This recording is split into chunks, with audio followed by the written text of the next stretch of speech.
माँ का सम्मान। स्वामी विवेकानंद एक बार विदेश गए। वहाँ पर एक सज्जन ने अपनी सभ्यता अनुसार स्वामी विवेकानंद जी को हेलो कहा। उसके उत्तर में स्वामी जी ने हाथ जोड़कर नमस्ते कहा। उन सज्जन को लगा कि स्वामी जी को अंग्रेजी बोलना नहीं आता, इसीलिए उन्होंने हिंदी में पूछा, आप कैसे हैं? स्वामी विवेकानंद जी ने जवाब दिया, I am fine, thank you. यह सुनकर वह सज्जन बहुत आश्चर्यचकित रह गए। उसने स्वामी से कहा, जब मैंने इंग्लिश में पूछा तो आपने उत्तर हिंदी में दिया, लेकिन जब मैंने हिंदी में पूछा आपने जवाब इंग्लिश में दिया। इसकी वजह क्या है? स्वामी विवेकानंद जी ने उससे कहा, जब आप अपनी माँ का सम्मान कर रहे थे तब मैं अपनी माँ का सम्मान कर रहा था। जब आपने मेरी माँ का सम्मान किया तब मैंने आपकी माँ का सम्मान किया।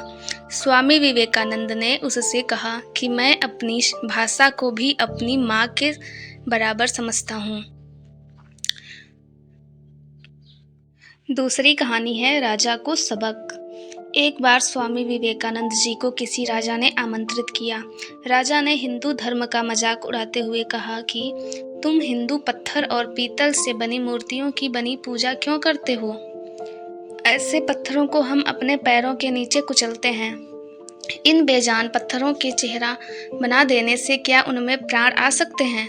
स्वामी विवेकानंद जी शांत रहे। उन्होंने राजा से पूछा कि यह पीछे दीवार पर लगा चित्र किसका है?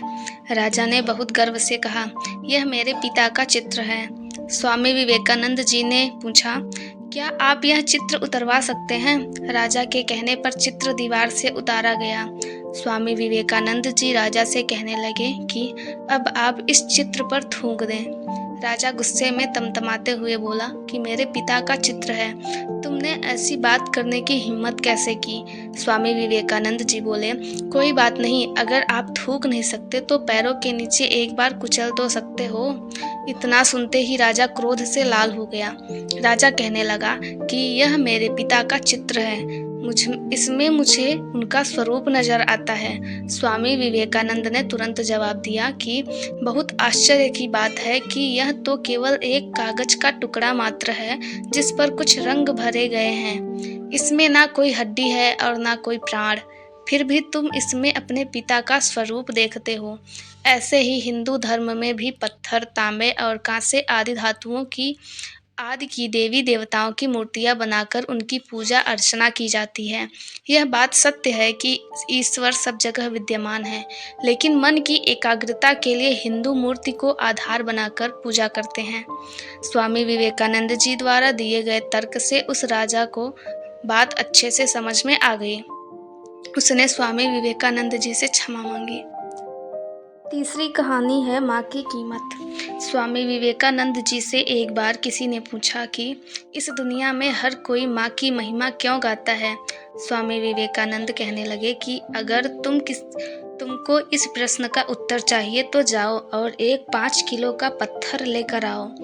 वह व्यक्ति पत्थर ले आया तो स्वामी विवेकानंद जी बोले, इस पत्थर को किसी कपड़े के साथ अपने पेट पर बांध लो।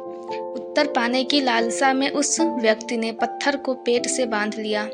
स्वामी जी कहने लगे कि 24 घंटे इसे अपने पेट पर बांध कर रखने के पश्चात तुम मेरे पास आना। लेकिन कुछ ही घंटों के बाद वह व्यक्ति पत्थर के भार को उठाते हुए पूरी तरह से थक चुका था। उस पत्थर का और बोझ सहना उसके लिए उसकी सहनशीलता से बाहर था। वह तुरंत स्वामी जी के पास गया। उसने कहा, मैं अपने प्रश्न के उत्तर पाने की खातिर भी इस पत्थर को और देर तक बर्दाश्त नहीं कर सकता। अब मैं इस पत्थर को और ज्यादा देर अपने पेट पर नहीं बांध सकता। स्वामी विवेकानंद जी मुस्कुराते हुए बोले कि अब तुम्हें तुम्हारे प्रश्न का उत्तर मिल गया होगा। वह व्यक्ति आश्चर्य से स्वामी जी की ओर देखता है। वह व्यक्ति कहने लगा कि मेरे पत्थर पेट के साथ बांधने या ना बांधने का मेरे प्रश्न के साथ क्या संबंध है? स्वामी विवेकानंद बोले, संबंध है। एक माँ 9 महीने तक अपने शिशु को बिना किसी शिकायत के अपने पेट में पालती है। पूरे घर परिवार का काम भी सहज भाव बिना किसी मुश्किल और शिकायत से करती है। इसलिए माँ के सिवाय कोई दूसरा धैर्यवान और सहनशील नहीं है। इसलिए माँ के जैसा संसार में दूसरा कोई भी नहीं है। स्वामी विवेकानंद जी की बात सुनकर वह व्यक्ति निःशब्द सा हो गया। तो दोस्तों, अगर आपको कहानी अच्छी लगे तो एक लाइक करिएगा और चैनल को सब्सक्राइब करें। मिलते हैं नेक्स्ट वीडियो में, तब तक के लिए राधे राधे।